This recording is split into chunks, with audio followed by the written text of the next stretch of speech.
دوستو یاد رکھنا، تگڑا اور مضبوط جوان پتہ کون ہوتا ہے؟ جس کی نظریں پوری طرح اس کے کنٹرول میں ہوں۔ یہ علامت جوانی ہے۔ جس آدمی کا پوری طرح، دو لوگ دنیا میں کبھی کوئی کارنامہ سر انجام نہیں دے سکتے، ایک جو حرام کھاتا ہو، ایک جس کی نظر ناپاک ہو۔ محمد بن قاسم جب یہاں آئے تھے نا، تو ایک دن بڑے پریشان تھے، تو ایک بزرگ کہنے لگے آپ کیوں پریشان ہیں؟ کہنے لگے راجہ دہر سے مقابلہ ہے اور ہماری فوج تو سندھ کے رستے بھی نہیں جانتی، زبان بھی نہیں جانتی، لڑیں گے کیسے؟ دو چار دن کے بعد ان بزرگوں کی دوبارہ محمد بن قاسم سے ملاقات ہوئی تو بڑے خوش تھے۔ کہا اب آپ کیوں خوش ہیں؟ کہنے لگے وہ میرا مقابلہ نہیں کر سکتا، میں نے تحقیق کر لی ہے۔ کہا کیوں؟ کہنے لگے نظر کا گندا ہے، اور جو نظر کے گندے ہوتے ہیں وہ میدانوں میں ٹھہرا نہیں کرتے۔ میدان کے لیے نکلنے کے لیے پاک جوانی کی ضرورت ہوتی، تطہیر مزاج ہونا ضروری ہوتا ہے، پاکیزہ افکار اور سچی اور سچی ستھری سوچوں کا ہونا ضروری ہوتا ہے۔ اس لیے فرمایا کہ میرا مقابلہ نہیں کر سکتا۔ حضرت عبداللہ ابن حذافہ کمرے میں تھے، تو وزیر کی بیٹی اندر سجی سنوری پہنچ گئی۔ جیسے ہی آپ نے اس کفر کی چال کو دیکھا تو تیمم کر کے نفل شروع کیے۔ وہ ساری رات بیٹھی رہی، رب کا بندہ ساری رات عبادت کرتا رہا۔ عبادت بڑا سہارا ہے، مصلی بڑا سہارا ہے اللہ کے بندوں۔ صبح دروازہ کھولا، وزیر نے اپنی بچی سے پوچھنا چاہتا تھا رزلٹ کیا نکلا، تو وہ کہنے لگی پیچھے ہٹ جا، اب تیرا میرا تعلق کوئی نہیں، میں نے نبی پاک کا کلمہ پڑھ لیا۔ اس نے کہا میں نے بھی زمانہ دیکھا ہے، پر یہ کیا لوگ ہیں، کستوری کے بنے ہوئے، سندل سے دھلے ہوئے، کہ میں ساری رات کمرے میں رہی اور 100 اور 1000 آدمی جس جوان کا مقابلہ نہ کر سکے، اتنا طاقتور جوان کمرے میں رہا اور اسے نظر اٹھا کے نہ دیکھا۔ او کچا رنگے للاری والا جڑا چڑھدا تے لیندا رہندا ہے، اے عشق تیرے دا رنگ محمد چڑھیا پھر نہیں لیندا۔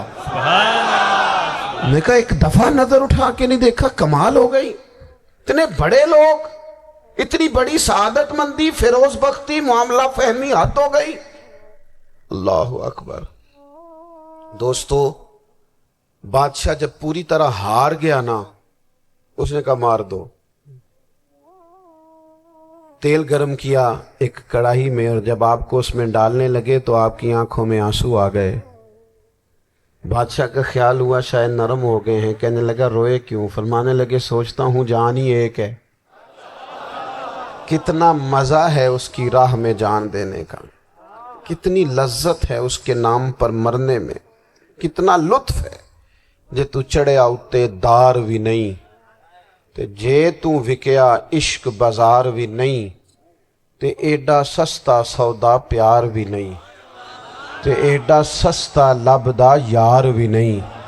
کئی جنگل گانے پیندے نہیں، کئی دوزخ لنگنے پیندے نہیں، جے وہ اس ملوں بھی مل جاوے، ایدوں سستا ہور بپار بھی نہیں۔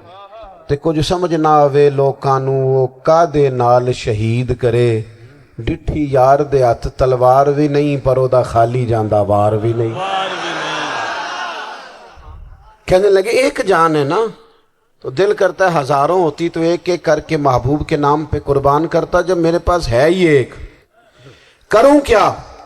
حضرت عبداللہ ابن حذافہ رضی اللہ تعالیٰ عنہ جب روئے اور بادشاہ نے یہ بات سنی، تو بادشاہ اٹھ کے کھڑا ہو گیا، سارے وزیروں مشیروں کو کہنے لگا تم نے کہا تھا نا بندہ ضائع کرنے والا نہیں، یہ بھی ضائع کرنے والا نہیں۔ کہنے لگا میرا ماتھا چومو، تم جیسے لوگوں کو قتل نہیں کرنا چاہیے، آزاد کرنا چاہیے۔ عزیز اپنی زندگی سے نا یہ بہت زیادہ ہرس، ہوس، طمع، اور یہ کسی بات کی بھی ہو، ہرس صرف پیسوں کی نہیں ہوتی ہے، شہرت کی بھی ہوتی ہے، یہ بیماری انسان کو اقتدار کی بھی ہوتی ہے، تعریف کی بھی بیماری ہوتی ہے، یہ سارے نقص ہوتے ہیں لوگوں کو، اور معاذ اللہ بعض جبوں کبوں کے اندر بھی ہوتے ہیں، وہاں بھی پنپتے ہیں۔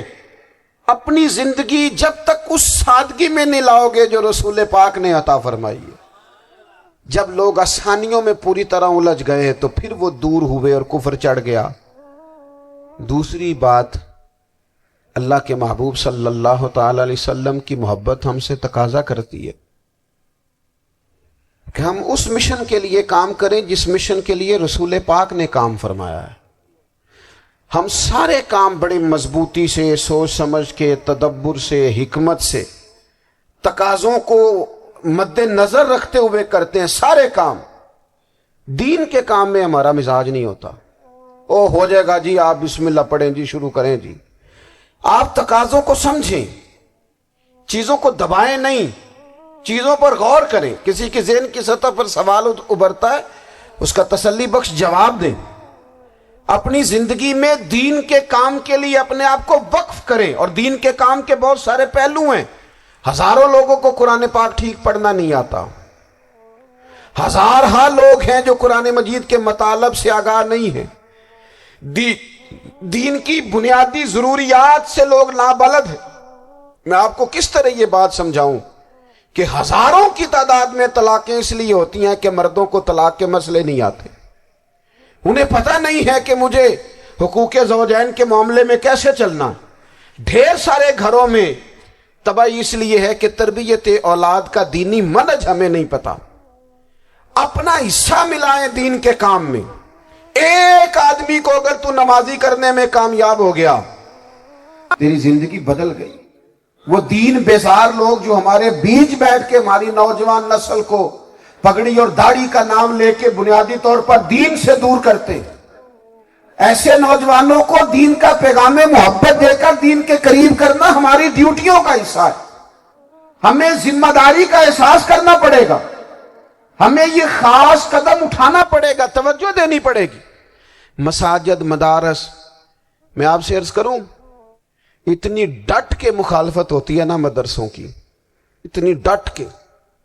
میں ادارہ چلاتا ہوں، اس کے چلانے میں جو مشکلات ہیں وہ تو ہم بتا نہیں سکتے آپ کو، اس لیے کہ میری قوم، میرا اس قوم سے تعلق ہے جو نعت خواں امیر کرنا چاہتی ہے، مدرسے نہیں۔ ہاں، نقیب خطیب پیدا کرنا چاہتی ہے، شعر و شاعری کی زندگی کو پروان چڑھانا چاہتی ہے۔ فقط ہمارا ان لوگوں سے تعلق ہے جو لاکھوں کروڑوں روپیہ محافل پہ لگائیں گے، اور قاری صاحب بیچارے اگر مسجد کا کوئی ہونے والا کام کسی وقت بتا دیں گے تو وہ بڑی مشکل آ جائے گی ان کے لیے۔ یہ کیسے ہو سکتا ہے، آپ نے یہ ڈیوٹی بتا دی؟ مدارس، اور جتنا اہم رول دین کو پھیلانے میں مدارس اسلامیہ کا ہے، اتنی زبردست۔ لوگوں کا خیال ہوتا ہے میری طرح کے لوگ شاید کام کرتے ہیں، ڈیوٹی کرتے ہیں۔ یہ 10-15 لوگ آپ کو نظر آتے ہیں جو آپ کو کہیں میڈیا پر یا ادھر ادھر ڈیوٹی کرتے، مخلص لوگ اپنی جگہ پہ، وہ بھی بڑا ہی کام کر رہے ہیں، جو میڈیا پہ آ کے بھی اخلاص سے اور درد دل سے کو دین کی، ان کی بھی کسی بات کی حوصلہ شکنی نہیں۔ لیکن ہزارہا اساتذہ جو مدارس میں بیٹھ کے پڑھاتے ہیں، جنہوں نے وہ سارے لوگ تیار، آپ سمجھ نہیں سکتے کتنا بڑا کام۔ حفظ کا استاد جو ہوتا ہے نا، اس کی ڈیوٹی 24 گھنٹے ہوتی ہے، فجر سے پہلے، اور اس نے بچوں کو اٹھانا ہے۔ تنخواہ تو ہم انہیں دینا نہیں نہ چاہتے جی، تنخواہ نہیں دی انہوں نے، ہمیں مولوی امیر نہ ہو جانا۔ مولوی نو تے سوٹ بھی 27ویں والی رات دے عید ہے تاکہ کدھر سوان کے عید والے دن پا نہ لوے، چونکہ 27ویں تو بعد تے درزی پھڑتا ہی کوئی نہیں، کیوں حضرت؟ ایسا ہی ہے نا، اس وقت تو نہیں نہ لیتا۔ تو ہم چاہتے ہیں مولوی ہماری مرضی کے ہماری طرح کا سوٹ نہ پہن لے۔ مدارس کی مضبوطی، آپ یہ دیکھ لیں، یہ صلاح الدین ایوبی کا تعلق بھلا کس چیز سے تھا؟